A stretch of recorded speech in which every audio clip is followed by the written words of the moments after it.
want on the first team. And by the time he's 19, he could be out of contract and then sign for someone else with effectively developed someone else's team, someone else's player, and not got a transfer fee, only a development fee back for him. If we spend £2 million on the guy or whatever they want, it's potentially not the best. Like, it could go wrong for us, as well as being a great signing. Hopefully, fingers crossed, we'd sign the guy and he'd become the new Petrov and he'd run the show. But me and Jason started arguing about the point, and then we both suddenly just laughed and went, imagine this, the worst thing that Celtic fans have got to worry about at the minute is signing a 16-year-old wonder kid and potentially him not turning into the new Paul McStay. That's the worst thing that we need to worry about, that two Celtic fans will sit and argue about. Imagine being a zombie right now. How rubbish is that? Oh my god. My heart bleeds for them. Dr. Which J. I'm going to talk about them later too, but go ahead. But yeah, honestly, I mean, we actually had a wee argument about it, and then I was like, get a grip of ourselves. This is fucking ridiculous, man. Yeah. We're arguing about, I mean, when that's the worst thing to worry about, hypothetical questions of the development of a 16-year-old player. Oh, man. Life's not bad as a Celtic fan. 4 competitions, we're in Europe after Christmas, we've got a new manager developing new football for us, and we've got Super Guidetti banging in the goals. Life's good. So I'll give my top 5 then.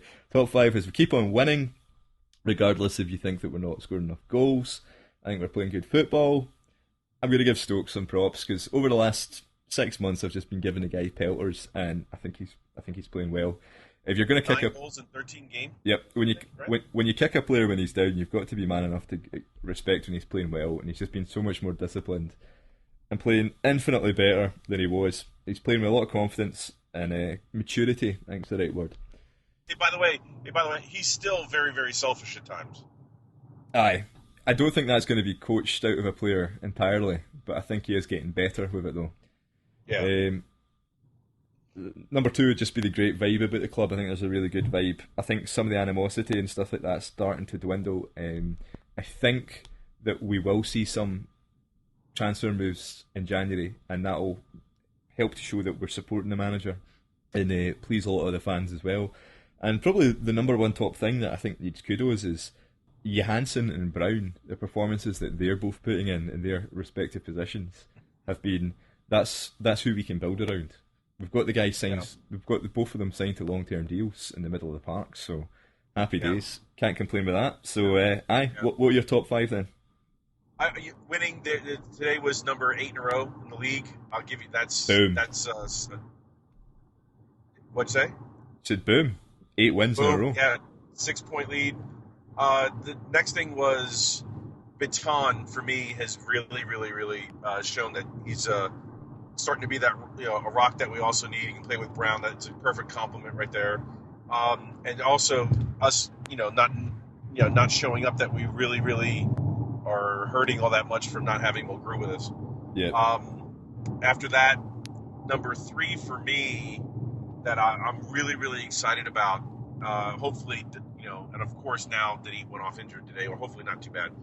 Forrest and Stokes widening that field for us.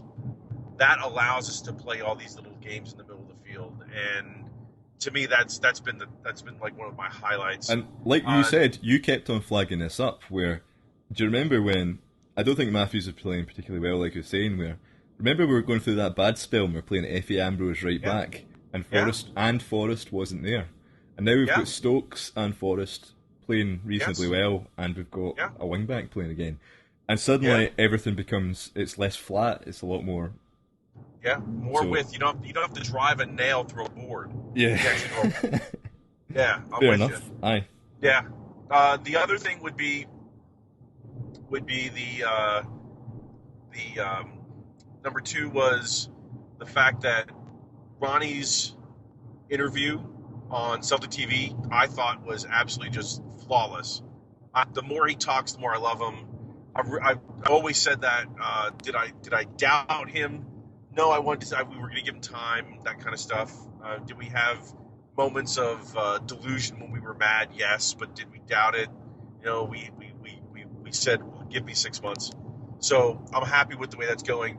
And then for me, number one was Celtic saying unemployed free tickets for Ross County at home. I thought that was Sorry, classic. what was the deal with that? I missed that one. Free Celtic tickets. is just come if you just bring your paperwork in, show you're unemployed, and we'll give you free tickets to the match. That's sound. That was That's one of yeah. that's one of the coolest things. Yeah.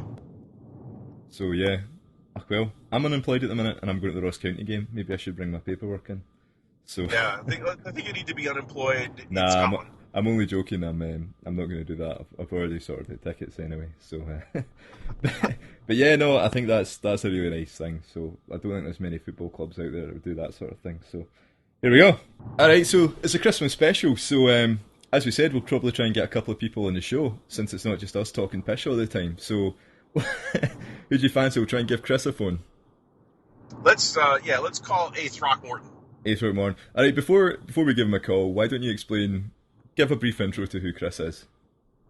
Chris is the honey to see. I love him to death. He is the man with the beard, the man who drinks moonshine, the man who loves hops almost as much as my boy Sean Brennan. He and his wife Amanda are the most absolutely adorable people I've ever met. Plus, he's got the best accent in the world. He does. He's got that southern drawl. So let's hope he actually picks up the phone now we've given this intro then. So let's give him a wee buzz. Let's try and get this. Alright, after a moment of brief technical difficulty, we have Chris Long on the line. Chris, how you doing? Hell, buddy. I'm doing good. Doing good. I've missed that southern drawl, brother.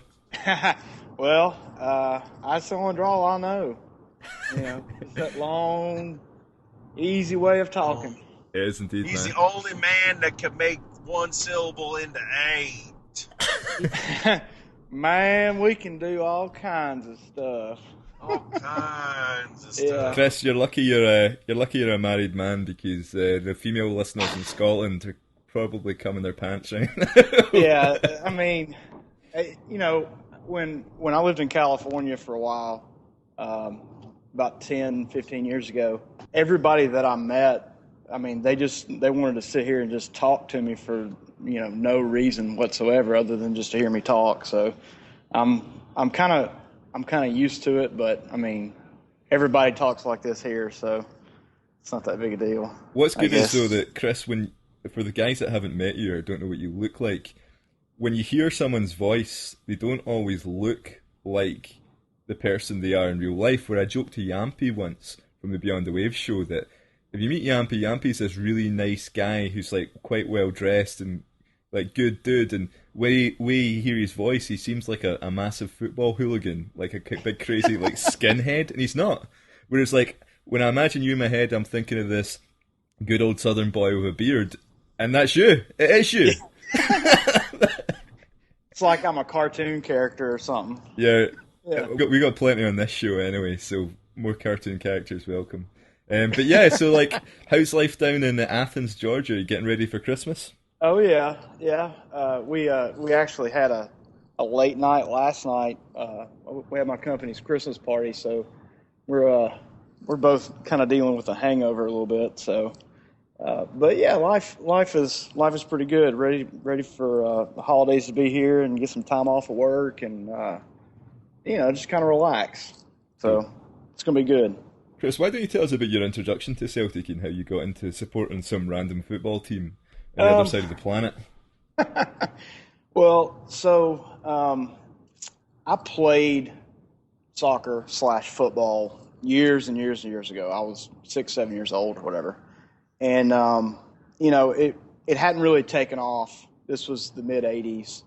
And it wasn't all that popular, especially here in the South. And I kind of hung it up or whatever and didn't really pursue it. But I'm also really big into my family genealogy. And, you know, I would watch football matches for a long time, and you know, World Cup. You know, who do I want to pull for? Do I want to, you know, what kind of team do I want to watch or whatever? But in doing my genealogy, you know, over the years, I learned that my dad's side of the family, they're from Ireland. Nice. they're from County Cork, and and what's funny about that is they actually came through Philadelphia, which I found surprising. Billy So boy. so when I was at the Phila last year, and going to the memorial and everything, that really kind of hit home because I don't want to say no one in my family knows all that kind of history, but I'm kind of the one that was really interested in finding out the who's, the where's, the why's, when did they come, well, why did they come, whatever. So but yeah, they were from Ireland, and my mom's family, they're from Scotland. So Yeah. it was one of those things that like Celtic just kind of found me. Yeah, and I forget how long ago it was. It was 15 years ago, whatever, that I said Celtic Football Club. Okay, and then like once I kind of dug a little bit, like it was like Celtic was drawing to me, not me drawn to Celtic. I mean, if that makes sense whatsoever, because No, I hear you. I mean, the story of the club, for 126 years is just remarkable. I mean, it's absolutely remarkable, and the level of passion. I think that's another aspect of it that most of the people that I know that know me personally for a long time know that I'm very passionate about things. For as like living in SEC, Southeastern Conference football, American football, the passion that all of the fan bases here have, like I have to have that level of passion in anything I do, and I don't think you can find any more passionate fans or people in general about life than Celtic.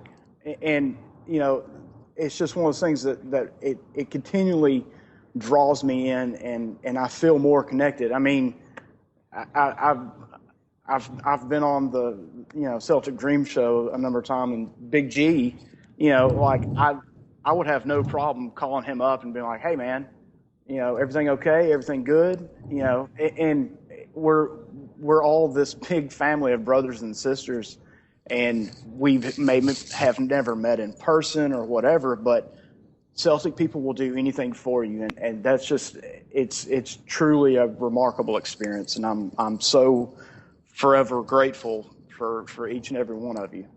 absolutely, man. And I vouch for that. I do have a good recollection of the Philly event last year where I remember you actually holding me because I couldn't stand anymore because I was that drunk. Yeah. So good times. So thanks for that. So I mean, like, was there any I mean, we were getting into Celtic and stuff like that. Was there any players and stuff that stood out that, like, you really connected with or liked as a player, or any teams? Nakamura, and don't even get me try to say his first name because but Nakamura, Henrik Larsson, obviously. Oh yeah. Those were the players when I really started kind of taking notice of my direction with the club. Was Henrik Larsson probably, but I mean, I was a fan of Neil Lennon when he was a player. I thought the attitude that he brought to the pitch. I mean, you couldn't ask for anything better. But I mean, I kind of joke that a lot of some of my buddies that live in Texas, I've